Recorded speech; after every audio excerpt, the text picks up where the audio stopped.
Ang panibagong digmaan ng Amerika at ng Iran ay umabot na sa Middle East. Nagtunugan ang mga sirena sa Jordan, sa Kuwait. Galit ang Kuwait sapagkat meron ng sugatan. Ito ay dahil sa debris ng mga missile na nagmula di umano sa Iran. Ano naman ang ginawa ng United States of America? Yan ang ating pag-uusapan sa videong ito. Pero bago ang lahat ay huwag kalimutang mag-subscribe. Samahan na rin ng like ang videong ito at i-click ang notification bell. Napakalaking tulong yan para sa aming mga content creators.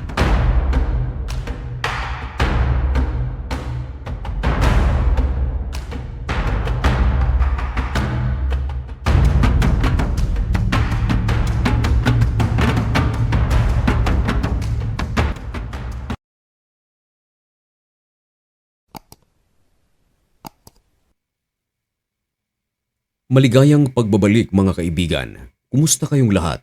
Ngayon ay July 10, 2026 at nagbabaga at napakabagong balita ang ating ihahatid sa inyo.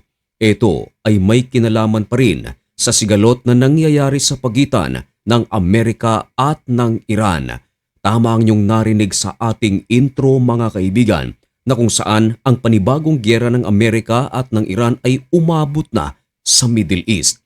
Nangyari ang mga palitan ng mga pambobomba matapos ang namayapang Supreme Leader ng Iran na si Ayatollah Ali Khamenei ay inihatid na sa kanyang huling hantungan sa kanyang hometown sa Mashhad. Ito ay matapos magsagawa ng isa sa mga pinakaimportanteng funeral ang Iran. Hindi pa man naililibing si Ayatollah Ali Khamenei pero meron ng palitan ng mga pambobomba ang magkabilang panig.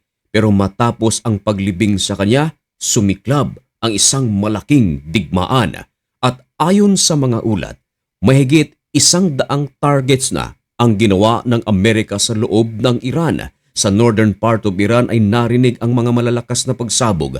May mga daungan, may mga power plant na ang pinasabog ng Amerika. Mga surveillance at maging air defense system ng Iran ay hindi nakaligtas. At sa mga pag-atake ng Amerika, hindi na nahimik ang puwersa ng Iran at naghiganti ito. At ang kanilang tinarget, mga kaibigan, ay ang mga base militar ng Amerika na nakapwesto sa mga alyadong bansa ng Amerika. Isa riyan ay ang Kuwait, maging ang Jordan.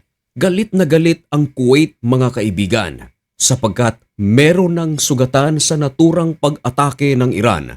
Ayon sa tala ng Kuwait, gumamit ang Iran ng 3 ballistic missiles.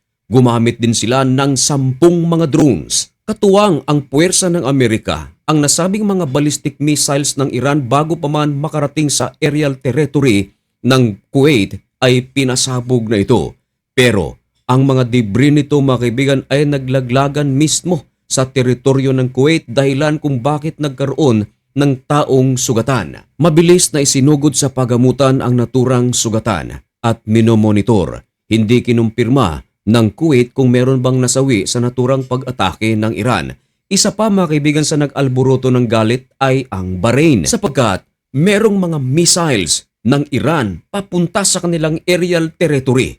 Pero ayon sa gobyerno ng Bahrain, pinabagsak ang naturang mga missiles na di umano ay nagmula sa Iran. Kinundinahan ng Bahrain ang naturang pag-atake ng Iran. Ngayon ay naghahanda ang kanilang air defense system sapagkat inaasahan na meron pang gagawing pag-atake ang Iran dahil ayon sa mga ulat ay kanila raw ipaghihiganti ang pagkasawi ni Ayatollah Ali Khamenei kahit na ito ay inilibing na. Isa pa sa mga nagagalit ngayon mga kaibigan ay ang Jordan sapagkat meron ding pinabagsak na mga missiles ang gobyerno ng Jordan at sinasabing ang mga missiles ay di umano nagmula sa Iran.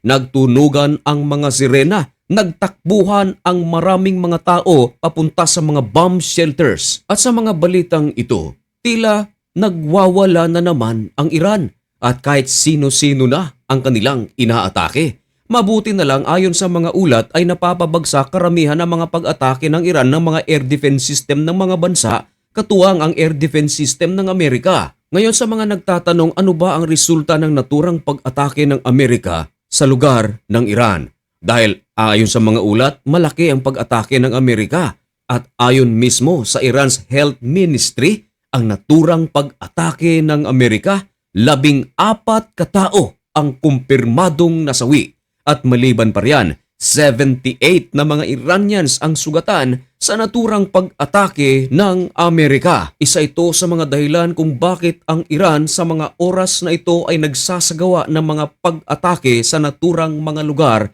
Ito raw ay paghihiganti. Dati na ring sinabi ng gobyerno ng Iran na hindi nila palalagpasin ang lahat ng ginawa ng Amerika at tatargetin nito lahat ng kanilang mga base militar na nasa Middle East kasama na ang nasa Israel. Pero ngayon ay wala pang naitatala kung nagsagawa ba ng pag-atake ang Iran sa Israel.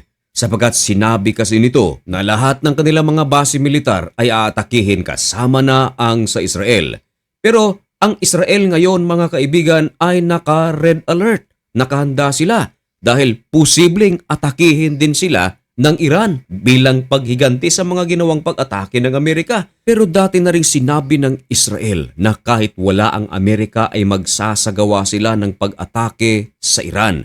Kung baga mga kaibigan, matagal nang nakahanda ang Israel sa gagawing pag-atake ng Iran. Lalong-lalo na't ang Israel ay patuloy pa rin sa kanilang ginagawang pag-atake sa Hezbollah ng Lebanon na siyang red line para sa Iran. Ayon kasi sa Iran, aatakehin din nila ang Israel kung hindi titigil ang Israel sa pag-atake sa Hezbollah ng Lebanon.